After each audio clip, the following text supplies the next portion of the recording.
Berikutnya, sebelum kita masuk ke materi video tersebut, saya membacakan kompetensi dasar yang akan kita lakukan.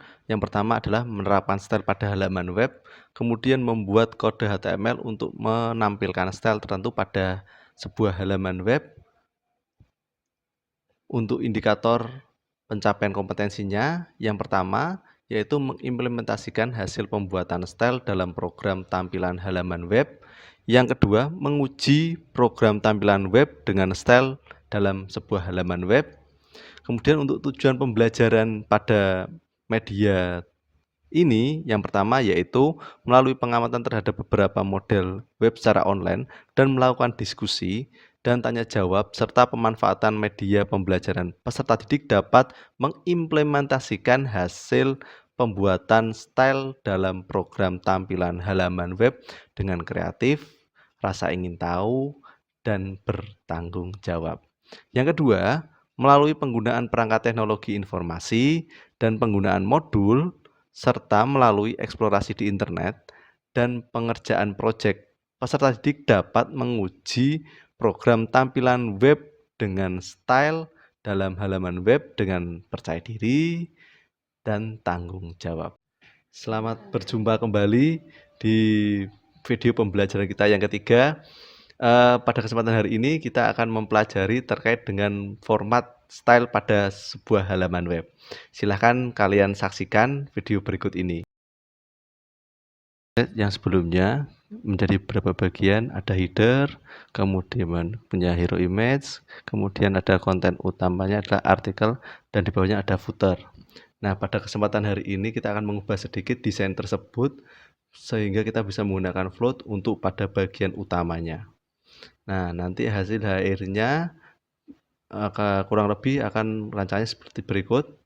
Pada bagian utamanya nanti akan menjadi dua bagian, sebelah kiri dan sebelah kanan. Kita nanti menggunakan fungsi float. Nah, untuk dimensi beberapa elemen kita akan jadi sebagai berikut. Lebarnya kita akan atur jadi 960 karena sebelumnya terlalu kecil. Kemudian kita ubah lebar, jangan lupa ubah hero image-nya juga akan kita ubah. Kemudian di bagian artikelnya nanti akan kita buat dua buah elemen. Script kita punya beberapa div. Nah, contoh di dalam konten ini kita membuat div, main dan sidebar, kemudian H2, dan kita lihat hasilnya. Klik kanan, open in browser. Nah, ini hasilnya. Kita ubah lebar websitenya terlebih dahulu. Kita kembali ke Sublime, kemudian kita ke CSS. Ya, perhatikan, kita scroll ke bawah, kalau kita masuk ke kontainer, untuk lebarnya kita ganti 960, kemudian kita save. Nah, kita akan membuat lebar. Kita ngatur background size, kita membuat cover. Sekarang kita tingginya terlalu kecil.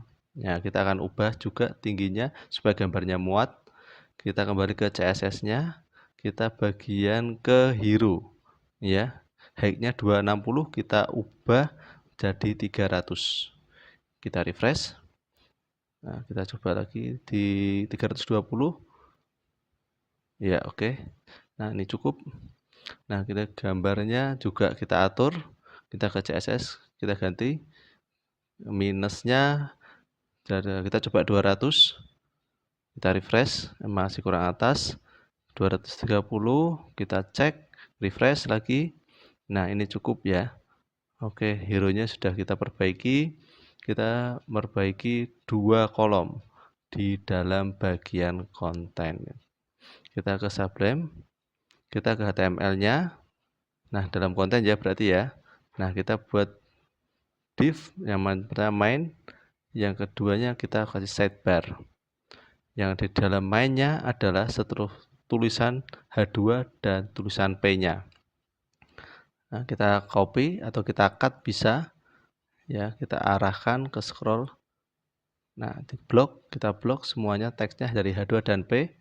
Ctrl X, kita Ctrl V di main, kemudian kita rapikan, blok, kemudian tab. Kita save, kita kembali ke browser. Nah, tidak akan terjadi apa karena kita masuk di div main. Kita ke kontennya. Konten ini adalah elemen pembungkusnya, bukan untuk menyimpan artikel. Nah, kita harus semua kontennya kita ganti sekarang jadi main. Ctrl D, kita seleksi sudah semuanya. Nah, jadi main. Kita akan ubah secara otomatis. Save, kemudian kita cari hasilnya. Ya, sama aja. Nah, kita lihat rancangannya. Nah, main di sebelah kiri lebar 600 pixel rancangannya. Kemudian di sidebar-nya lebarnya 300 pixel. Kita ke sebelah kanan. Kita akan sisakan space untuk kita kembali ke Sublime-nya. Nah, kita kembali ke main, lebarnya 600 pixel, width 600 pixel. Nah, kita lihat hasilnya. Kita refresh. Nah, 600 pixel. Nah, kita sudah kasih padding 20. Supaya depan tidak berubah, kita kasih properti. Ya, box sizing, ya, kemudian box border box. Nah, supaya nanti kita kunci jadi tetap 600 pixel. Jadi tetap 600 pixel. Kemudian kita katai float left. Nah, kita nanti akan berubah. Kita kasih, kemudian tambahkan, kita lihat lagi. Ya, perhatikan, kembali ke browser, kita refresh. Ya, kita footernya naik ke atas karena kita tidak menganggap tulisan itu berada di satu flow yang sama.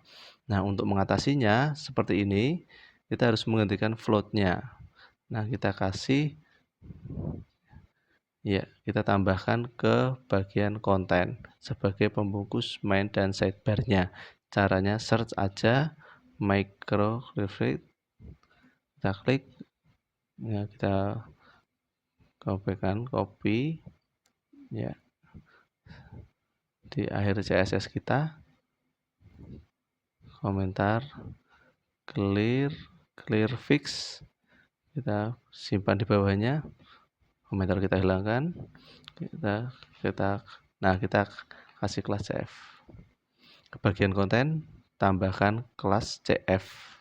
Kita lihat hasilnya, ini di close saja, refresh. Nah, kita floatnya sudah dibersihkan. Nah, kita buat elemen baru di bagian kanan, di bagian sidebar. Nah, di bagian sidebar kita punya beberapa elemen. Yang pertama H3 untuk menulis judul tentang penulis. Kita tulis tentang penulis. Artikel ini punya penulis. Nah, siapa penulisnya? Nah, nanti profil penulisnya ada sebelah kanan. Di bawahnya adalah H3, nanti kita tulis image. Nah, kita mengambil image yang punya contoh. Ini saya punya sandika.png. Nah, kita panggil img/sandika-gali.png. HLT-nya, ya, tulis nama kalian boleh.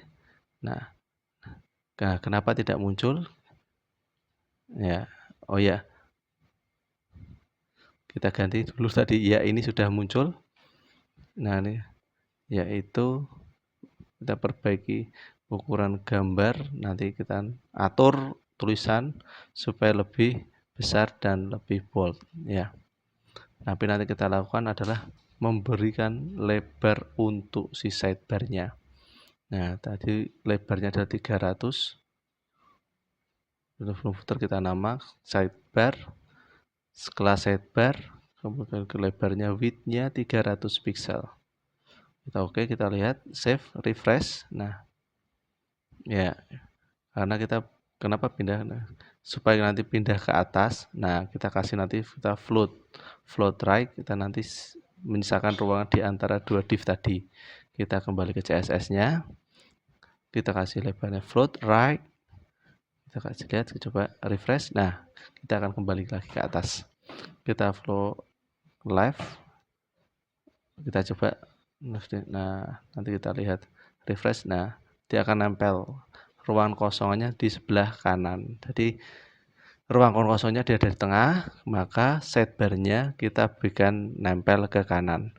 Jadi kita akan pakai float right. Kita akan tambahkan padding-nya. Jadi ada jaraknya nanti. Kita tambahkan padding 20 pixel. Kita refresh. Nah, sudah. Jadi ada tiganya. Kemudian gambarnya kita perkecil. Sidebar H3. Nah, H3 di sidebar kita kasih font white bold. Nah, warnanya kita ganti color.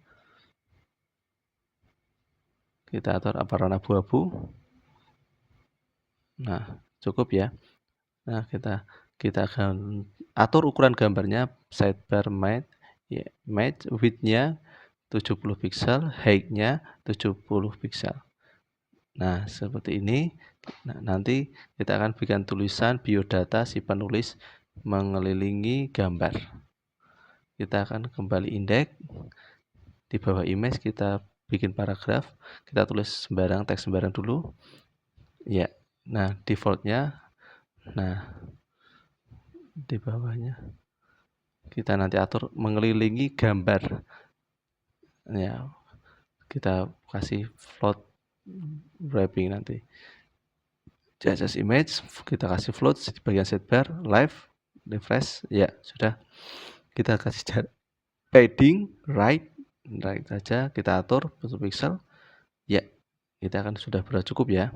Kita akan bagi tulisannya agar tulisannya lebih kecil dan jarak antar barisan tidak terlalu besar. Kita kasih sidebar P. Kalian boleh tulis font size, line height. Kita atur saja sesuai dengan kebutuhan kita. Untuk fontnya kita ukurannya dulu 12 pixel. Slice untuk line height-nya 18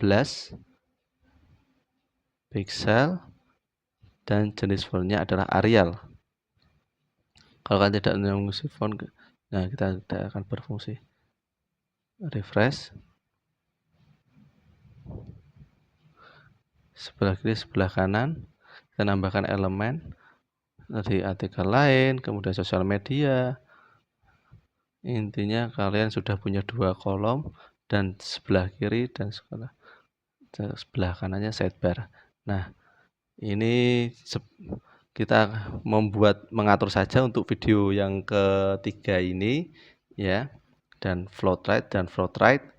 Nah, ukurannya kita bisa atur di bagian ini agar tidak melebihi total dari web yang kalian punya. Nah, untuk video kali ini cukup untuk media menggunakan video ini. Untuk pertemuan ini semoga kalian berhasil membuat projectnya. Terima kasih. Sekian. Assalamualaikum warahmatullahi wabarakatuh.